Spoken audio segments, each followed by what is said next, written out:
안녕하세요, 롱장입니다. 좀 어두운 곳에서 촬영하게 됐는데요. 얼굴은 좀 잘 나올 것 같아서 혹시 양해 좀 부탁드리겠습니다. 제가 최근에 많이 돌아다니고 있는 거 느끼셨을 거예요. 영상이 대부분 외부에서 촬영이 됐는데요. 제가 타겟으로 한 지역 몇 개를 정해서 원하는 정보를 캐치하고 다니고 있습니다. 당연히 이유가 있겠죠. 전 굉장히 목적성을 가진 인간이기 때문에. 제가 3월달 초에 설레발 쳤죠. 시장 달라졌다고. 그리고 3월, 4월, 5월까지 맞습니다. 시장 변했습니다. 그리고 제가 2년 동안 정말 여러분이랑 같이 개고생해서 분석한 이 시장에서 앞으로의 제 전망이 맞을 거라고 일단 생각을 하거든요. 그래서 좀 더 밀어붙이고 싶은 시간이 찾아온 거예요. 여러분 문의도 있고 해서 정규 강의도 최대한 빨리 준비를 할 거고요. 바로 접수할 수 있는 건 아니지만요. 그리고 제가 정규 강의 기간 동안에 또 얻을 수 있는 정보도 많고 다듬고 싶은 것도 있어서 이번만큼은 정말 좀 다른 마음으로 임할 수 있을 것 같아요. 무엇보다 제가 지난 정규 강의 기수에 좀 자신감을 많이 내비쳤는데 그 부분들이 지금 현장에서 일어나고 있는 게 저는 좀 만감이 교차하고 있습니다. 막 사실 지금 이런 상황에서 보셨죠? 이렇게는 못할 것 같아요. 아직 힘든 분들이 많은 걸 알고 있고 저도 아직 절대 방심하면 안 되는 시간이라는 걸 알고 있기 때문에 하지만 정규 강의도 밀어붙이고 싶고 왜냐면 들어본 분들은 아실 거예요. 댓글 달아주시면 너무 감사하겠는데 제가 정규 강의에 많은 걸 투자합니다. 특히 인건비가 많이 들어가고요. 사실 제가 이 얘기를 하면 뭐 우습게 들리겠지만 제 정규 강의는 가성비를 따지셨을 때 듣는 게 맞아요. 옛날에 저라면 그냥 들을 것 같아요. 제가 수강생이면. 진짜 그렇습니다. 그래서 댓글에 만약에 그렇지 않다라고 하시면 당연히 그거에 대한 제가 반성을 해야 되는 게 맞는데 진짜 미친 듯이 하거든요. 그리고 지금부터는 진짜 그냥 들으시는 게 좋지 않을까. 내용들이 그럴 거니까. 또 기회를 놓치는 분들이 나중에 또 성급하게 들어와서 잘못된 선택을 하는 것보다는 미리미리 준비할 수 있는 제발 시장이 자극을 받기 전에 미리미리 정말 많이 저는 말씀을 드리는데 그게 제가 예전 경험상 쉽지가 않습니다. 그래도 이렇게까지 좀 말씀을 드리고 싶어요.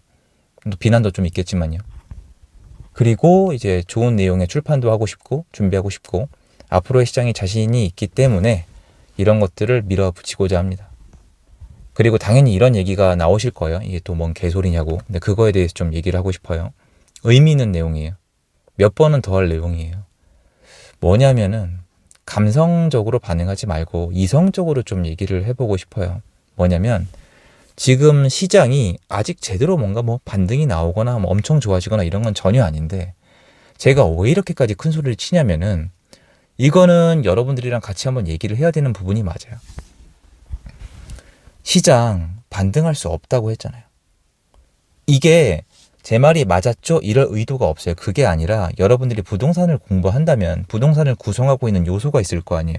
근데 정말 많은 분들의 얘기에 의하면 금리가 내려가야 되고 그죠? 내수 경기가 좀 좋아져야 되고 그리고 지금 집 살 사람이 없다면서요. 대출이 막혀 있으니까 집을 살 수 없다면서요. 소득을 모아서 집을 살 수 없다면서요. 그러면 지금 도대체 뭐예요? 그런데 이거 좀 부탁을 드릴게요. 이제 투기꾼 탓하지 마세요. 다주택자 탓하지 마세요. 모든 데이터 다 가지고 오세요. 제가 인정해 드릴 테니까. 지금 다주택자가 늘어나고 있다고요? 3주택자 이상 12.4%를 내는 사람들이 지금 집을 사서 전세를 놓고 있다고요? 데이터 가지고 오세요.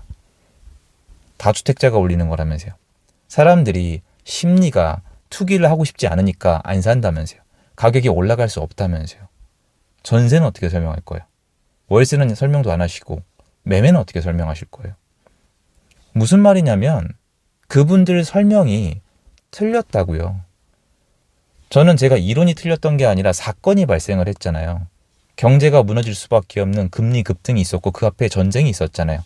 중간에 뭐 실리콘밸리도 있었고 빨리 얘기하니까 또 외국 부동산 생각나는데요. 여러분 외국 부동산 기사 요새 뜬 거 본 적 있으세요? 뭐 미국 집값이 어떻다, 유럽 집값이 어떻다? 대부분 폭락 기사였잖아요. 지금은 폭락이 문제가 아니고요. 거꾸로 월세 폭등, 매매가 상승 이런 게 문제화되고 있거든요. 그런 국가가 늘어나고 있어요. 그럼 안 다루는 거예요. 자극적이지가 않잖아요. 클릭을 안 한단 말이에요. 한국은 물가 상승분이 부동산에 반영이 안 되고 있어요. 이상한 규제를 하고 있기 때문인데요. 정작 필요한 내용들은 여러분에게 알려주지 않는다는 내용이죠. 오늘 영상의 취지가 이거예요. 시장을 보는 눈을 바꾸셔야 돼요. 그러니까 제 경험을 말씀드리고 싶은 거예요. 저도 여러분이 올라간다고 올라가는 얘기하고 싶은 거구나. 이게 취지가 아니라 이거 오늘 들어보시면은 시장을 보는 눈을 왜 바꿔야 되는지 아시게 될 거예요. 제가 예전에 부동산 때문에 되게 고생할 때 하우스포 책을 읽고 굉장히 좀 힘들었던 시기가 있어요. 솔직히 그때 선대인 선배님 많이 봤거든요. 원탑이셨어요. 지금은 비교할 분이 안 계세요. 근데 나중에 시장이 어떻게 됐죠? 시장이 올랐죠. 사람들이 그래서 뭐 하우스포 책 쓴 사람, 뭐 선대인 선배 그 사람들이 틀렸다 이렇게 얘기하시는데 저한텐 그게 포인트가 아니에요.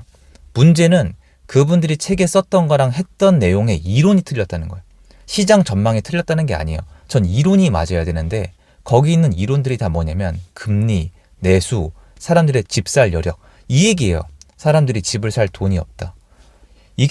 이걸 감성의 영역으로 이끌어간단 말이에요. 어떤 거냐면 여러분 람보르기니 못 사죠. 못 사잖아요. 람보르기니 못 사고 어떻게 사요 여러분이? 여러분 월급 그렇게 열심히 일하시는데 이거도 안 되면 여러분 부모님이 얼마나 열심히 키우셨어요. 근데 람보르기니 살 수 있어요? 못 사죠. 이상하지 않아요? 사회가 뭔가 잘못돼 이런 식으로 가는 거예요. 중요한 거는 여러분이랑 아무 상관없어요. 밖에 람보르기니 만들었죠. 사는 사람 있죠. 그건 끝이에요. 집은요. 밖에 짓는 사람 있고 사는 사람 있죠. 그럼 끝이에요. 근데 문제는 이놈의 람보르기니는 남들이 사던 타던 상관이 없어요. 솔직히 지네 맘대로 하라고 두면 되는데 집은 나한테까지 온단 말이에요. 월세든 전세든 매매든 필수품이니까 나한테 영향을 미친단 말이에요. 그러면 제대로 공부해야 돼요. 여러분이 지금 시장이 어떻게 설명이 될지에 대해서 앞으로 관찰을 하셔야 돼요. 도대체 정체가 뭐예요? 지금 3월, 4월, 5월 분위기가 왜 나아지고 있는 거예요?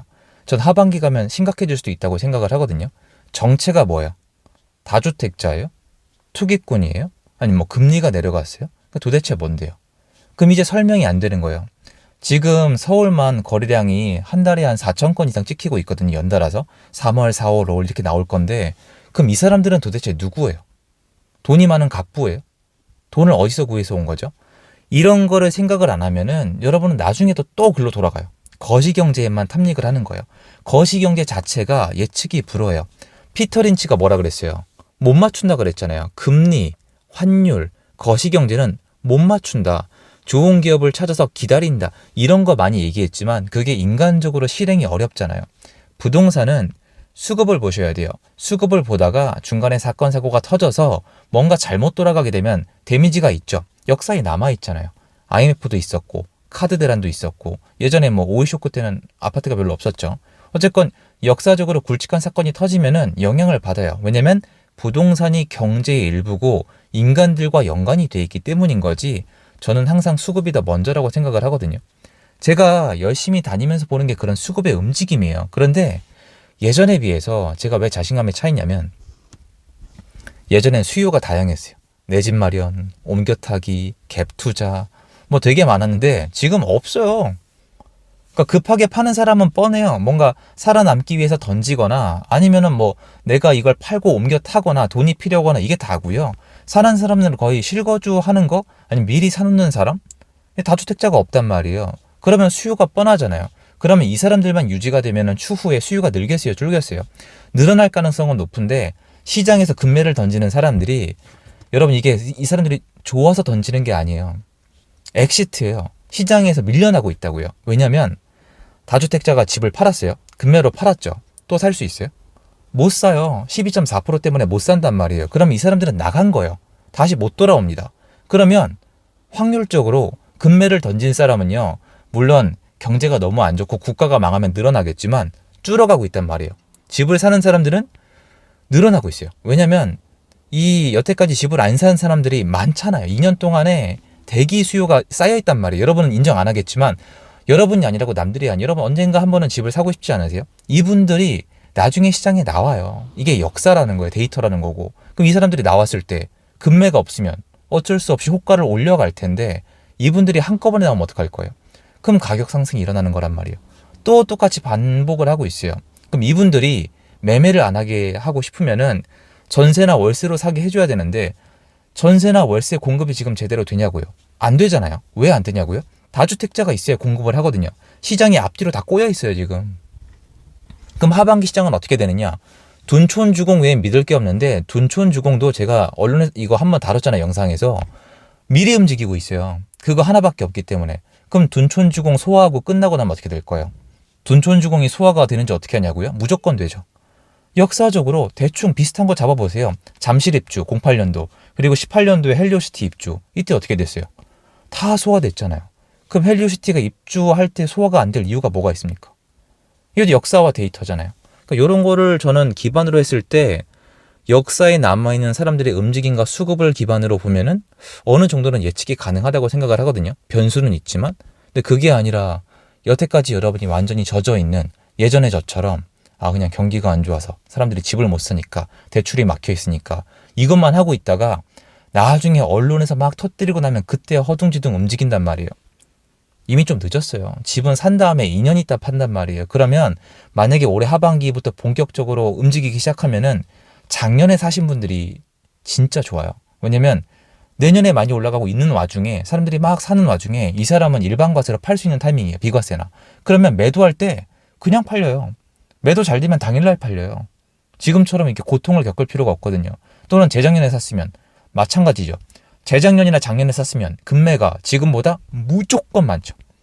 초금매는 무조건 더 많았어요. 이거 입 싹 닫고 둔촌주공 악성 미분양 난다면서요. 어디 가셨어요? 악성 미분양이요? 그거야말로 희대의 개소리 아니에요 이제? 그거 어떻게 할 건데요? 어떻게 책임질 거예요? 제가 알아요. 그것 때문에 경쟁률이 확 줄었으니까. 그거 포기하신 분들은 어떻게 할 건데요? 그러니까 항상 뭔가 포기하게 한 사람은 책임을 묻지 않아요. 그러니까 시간의 기다림에 대한 책임만 묻는 건데 이게 이왕 욕하실 거면 제 이론도 배워가시고 같이 시장이 어떻게 돌아가는지 공부해 보시면 좋을 텐데 그저 오른다 내린다에 집중하기에는 우리 인생이 너무 아깝잖아요. 그래서 저는 이번 시장이 자신감이 있다 라고 말씀드리고 싶어서 영상을 하나 더 준비해 봤습니다. 도움됐으면 좋겠고요. 시장 보는 눈을 과거의 저처럼 좀 바꾸셨으면 좋겠어요. 전 그때 시장을 보는 눈이 바뀐 게 제 인생을 바꿔준 거거든요. 물론 시간은 오래 걸렸죠. 그게 벌써 한 10년이 넘은 시간이니까 10년이 더 됐었거든요. 그 전에 하우스푸어 책 읽고 막 그렇게 2010년도 그 초반이었거든요. 시장이 진짜 힘들었어요. 진짜 힘든 시장은 2011, 12가 진짜 힘들었던 걸로 기억을 해요. 그때 생각이 나는데 이번 시장이 더 힘든 것 같아요. 솔직히. 도움됐으면 좋겠고요. 앞으로 좀 기대해 주십시오. 좋은 영상 많이 준비하도록 하겠습니다. 왜냐면 그런 것들이 많이 나올 수밖에 없는 구조거든요. 활약하겠습니다. 감사합니다.